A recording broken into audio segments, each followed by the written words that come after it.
L'autre actualité internationale du jour, eh bien, c'est cette montée de fièvre entre Kiev et Moscou. Énième montée de fièvre, évidemment, en cause ces accusations du Kremlin. Vladimir Poutine accuse l'Ukraine d'avoir attaqué à l'aide de drones sa résidence la nuit dernière. Un incident dont on n'a toujours pas de preuves d'ailleurs et qui agace Donald Trump et qui lui complique la tâche pour parvenir à un accord de cessez-le-feu après presque 4 ans de conflit. Le président américain a l'air très remonté. Écoutez-le, c'était un peu plus tôt dans la journée. Oui, ça je n'aime pas ça. Alors vous savez, les Tomahawks, bon j'ai arrêté les Tomahawks, je ne voulais pas ça.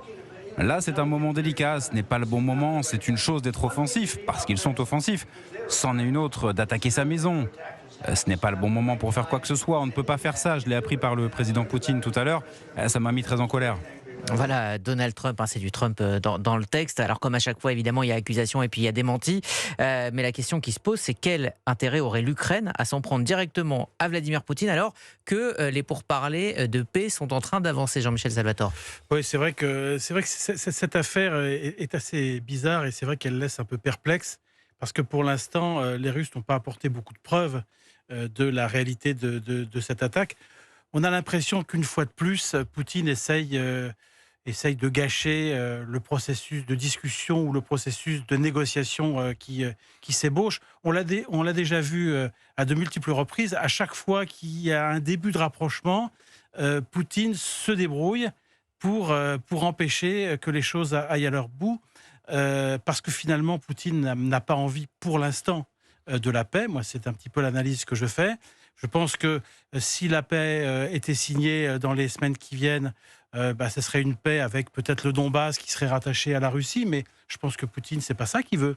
Poutine, il veut véritablement annexer l'Ukraine avec peut-être un nouveau régime qui serait pas le régime de M. Zelensky, avec un pouvoir qui lui serait totalement inféodé, un petit peu comme la Biélorussie.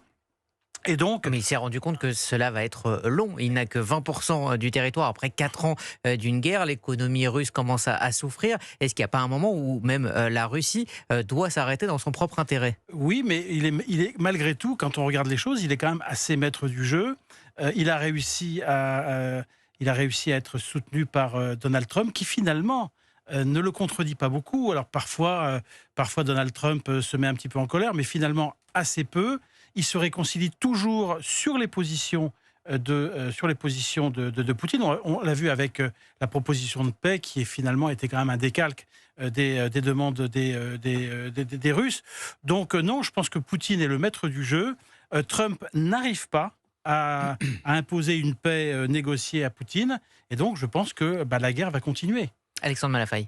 Oui, en fait, la Russie a besoin d'une grande victoire. Vladimir Poutine ne peut pas se contenter d'une petite victoire. Il est allé très loin dans cette guerre, d'une part. Deuxièmement, il a très clairement sur la table un certain nombre de dossiers et l'Ukraine n'est qu'un levier de négociation. C'est un outil de négociation pour parvenir à ses fins sur d'autres domaines, d'où ce que j'appelle grande victoire. La grande victoire, c'est pas simplement le Donbass ou éventuellement même l'Ukraine. La victoire, c'est la reconnaissance internationale de la Russie, c'est son retour dans le jeu de concert des nations, c'est un certain nombre de sanctions levées, c'est lui redonner un avenir et une perspective. C'est ça que la Russie vise. Et en attendant, Est-ce qu'il n'y avait pas d'autre manière d'y parvenir? pour l'instant, il n'en voit pas d'autres, Vladimir Poutine. Il est un peu enferré dans sa stratégie. Et donc, pour l'instant, il a besoin de cet ennemi qui est l'Ukraine. Il a besoin de continuer à entretenir la guerre. Le feu de la guerre lui permet de mobiliser l'ensemble de son régime, l'ensemble de son économie de guerre, l'ensemble de son armée et de tenir sa nation. Parce que là aussi, si on fait un parallèle avec l'Iran, c'est un pays fragilisé. Un pays, les apparences ont l'air d'être ce qu'elles sont, mais quand même, malgré tout, le pays souffre, les familles souffrent. On parle de 700 000, 800 000 personnes qui auraient été blessées ou tuées. Ça, donc, c'est quand même considérable dans un pays de 130, 140 millions d'habitants. Donc, tout ça laisse des traces profondes. L'économie va de moins en moins bien. Là aussi, comme à Téhéran, comme un peu partout en Iran, il commence à manquer des choses parce que les Ukrainiens ont trappé de manière assez juste sur un certain nombre de centrales qui produisent de l'énergie. Donc, derrière, vous avez des pénuries. Vous commencez à avoir des vrais sujets de vie du quotidien. Donc, tout ça peut mettre en cause le régime et donc, en effet, Vladimir Poutine peut avoir intérêt à dire voilà, moi je crée les conditions d'un report d'un éventuel plan de paix, ce qui ne me convient pas à ce stade, parce que de toute façon, un, c'est pas mon bon timing, et deux, j'ai besoin de continuer à montrer que j'ai un ennemi et je m'en occupe. Alors hier, Frédéric Ancel, qui était notre invité, nous disait que c'était une qu'on ne pouvait pas espérer une perspective de paix et que la meilleure des choses pourrait être finalement, ne serait-ce qu'une trêve militaire un peu plus durable. Est-ce que c'est vers là qu'on se dirige, Jean-Michel Salvatore? Même une trêve, ça semble pas tout à fait à portée de main parce que Poutine n'en veut pas. Il veut pas de cessez-le-feu, Poutine. Et les Américains sont sur sa ligne. De même que Poutine ne veut pas d'un référendum que Zelensky pourrait organiser en Ukraine sur la base des propositions de paix qui seraient faites. Donc là, on est vraiment dans une situation totalement bloquée.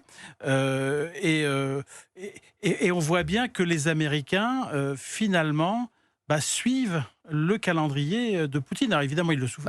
Il a montré quand même, Donald Trump, des signes de lassitude à certains moments en disant qu'il se débrouille, ne voulant plus régler le problème à certains moments. Ça ne dure jamais très longtemps. C'est vrai ce que vous dites. C'est vrai qu'il a eu l'occasion de se mettre parfois en colère, notamment en menaçant de Tomahawk, mais finalement, ces menaces, elles sont remballées assez vite en général. Jean-Michel. Moi, c'est Alexandre. Alexandre, pardon, Jean-Michel. C'est Jean-Michel qui vient de parler. Mais je crois que les Américains, en tout cas, ne veulent pas tomber dans l'engrenage. C'est-à-dire, en effet, mettre un pied de plus dans la machine de la guerre avec vraiment une mobilisation plus directe ou l'autorisation qui serait donnée à l'Ukraine d'utiliser certaines armes de manière beaucoup plus profonde, ces fameux missiles, pour aller frapper en profondeur. Pour l'instant, les Américains ne s'y résolvent pas. C'est vrai que Donald Trump a l'air de jouer un jeu qui est ambigu. Bon, peut-être que d'une certaine façon, il essaye aussi de jouer le rôle de la médiation. C'est-à-dire que si on prend un peu de recul et qu'on dépassionne un peu le regard qu'on porte sur Donald Trump, peut-être qu'en effet, en ne prenant pas vraiment position ni pour l'un ni pour l'autre, peut-être qu'il peut essayer aussi d'éviter de s'aliéner complètement le dialogue avec Vladimir Poutine. Nous, on a fait le job inverse, c'est-à-dire qu'on a décidé que Vladimir Poutine était le méchant une fois pour toutes. On lui parle plus, il n'y a pas de discussion, il n'y a pas de médiation possible. Donc il n'y a plus de rôle à jouer. Oui, mais Alexandre, Trump n'a pas l'air de considérer que il faut favoriser l'agressé plutôt que l'agresseur. Et il demande en permanence aux Ukrainiens de faire des efforts. Je suis d'accord. Mais je pense que malgré tout, il y a une volonté d'aboutir à quelque chose et il essaie d'y contribuer.